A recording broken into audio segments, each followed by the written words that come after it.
Hey, we're back with some form for you, and today I'm going to talk about seated crunches, which are part of the strength exercises in the SAIL program.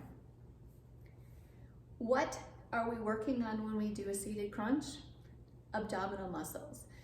Abdominal muscles are part of what we call the core, and very often you might hear us in our videos, and even you as leaders might often talk about our core, but really what does that mean? Found a great website that talks a lot about the core, and specifically for older adults. I'm going to put that link in with this video. I would encourage you, if you've got some time, to find this article and read about it. But what I liked is that it has this great picture that I'm going to share with you. So we think of we don't often talk about all of the muscle groups that go into having a strong core. So sharing this great image, those are all of the muscles that are involved when we talk about our core. So why is that important, huh? So we know that our core is going to help us strengthen every other part of our body, right in the middle, right? So we also know that it's that frame that kind of holds everything else up. So if you think of this core, it's that frame right in the middle. We know that as older adults, we're fighting against muscle mass loss. So even more important for us to think about that center part of our body and that core. It helps us a lot with not slouching all the time. Helps with better posture, which is going to help all of your muscles feel better. Having a strong core specifically helps our lower back as well. So strong muscles here, and the use of those strong muscles takes a lot of pressure off how we're using our lower back as well. There are some great exercises listed in this particular article as well. So like I said, I'm going to link that in this video. So if you have time to go read that article. Sit to stand. Proper use of our legs and our feet. You're going to see this across many of our exercises. When they're seated to do a seated crunch, make sure that those feet are out. Shoulder width apart, knees are behind the toes. Feet are not tucked like this as I'm sitting to do a seated crunch. Should never be tucked like this, because if I go to stand, I'm going to fall forward.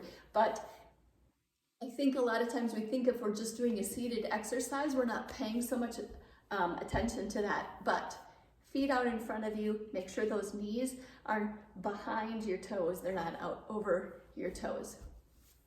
Sit up nice and tall. I'm going to use, I'm going to do this without weights first. Sit toward the front of the chair. You want to put as much distance between you and the back of the chair as you comfortably can. Now I know that that differs on the chairs that you're using, not only at home, but in your classes. You certainly don't want to sit so far forward that the chair is going to be tippy and you're going to have people falling. But if they sit way back, then there's nowhere there for them to go, and there's really no exercise happening. So sit toward the front of the chair. As you move toward the front of the chair, make sure you move your feet forward so that you're always keeping those knees behind your toes. Sit up really tall. And I'm going to talk about a couple of things I know I see improperly done. So as I go back, if I talk about being in this position, remember we're trying to keep our body straight. The leaning back isn't usually the problem, it's the coming forward. You want to make sure that you stay straight as you come forward. If you think of lifting, and I know I'm using my abdominal muscles when I'm back in this position, you can hear it in my voice because I'm holding those muscles, it's affecting how I talk as well. As I lift forward, I want to keep my back straight, and I think of lifting with those abdominal muscles. So as I sit forward, I'm coming straight up with my chest high. Too often what we see is this. As I start to go forward, I'm going to turn my chair a little bit farther this way. It's more evident from the side than it is from the front. If I'm leaning back like this, most often what we see is the first action people have to move forward is they round their shoulders and they bring their head and their chest forward like this. If I do that, I've disengaged my abdominal muscles and they're not working to bring me forward. And then if I sit back, again, they're not engaged. They engage a little bit if I'm far forward and I get to this position, now they're engaged. But the minute I do this and sit forward, I can feel that more. Now this is still my core, but again, what I really want are the forward of the core, those abdominal muscles. So again, as I come forward, I want to sit up straight. I keep straight going back.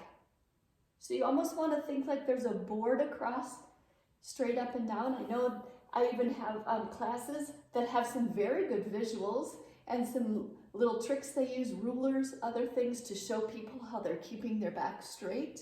I'm going to add weights now. So I can do this to add that extra resistance. I'm going to put these weights up here. Same principle, sitting forward, I'm going to lean back. And as I come forward, keeping my back straight. And then back, sitting up straight. I'm going to go back and I'm going to come forward improperly, rounding my shoulders, and I lead with my shoulders and my head, and I end up looking down at the floor and my head is forward. And then I go back. Again, it's lifting with that core and keeping my head up and looking forward. So there's our seated crunches. Really encourage, again, take that time to do a few slowly and talk about good mechanics, and then go back to your count and do some counting wise. And make sure that as a leader, sometimes we get caught up in what we're doing as a leader. Make sure you're always keeping that eye out for an opportunity to say, hey everybody, I just want to call out some mechanics here that everybody should be using, and talk about those and say you'll get more out of the exercise. There's nothing wrong with slowing down and taking time now and then to point out this proper form with one of those exercises. Thanks for tuning in, and as always, if you have questions, you know who to ask. Thanks.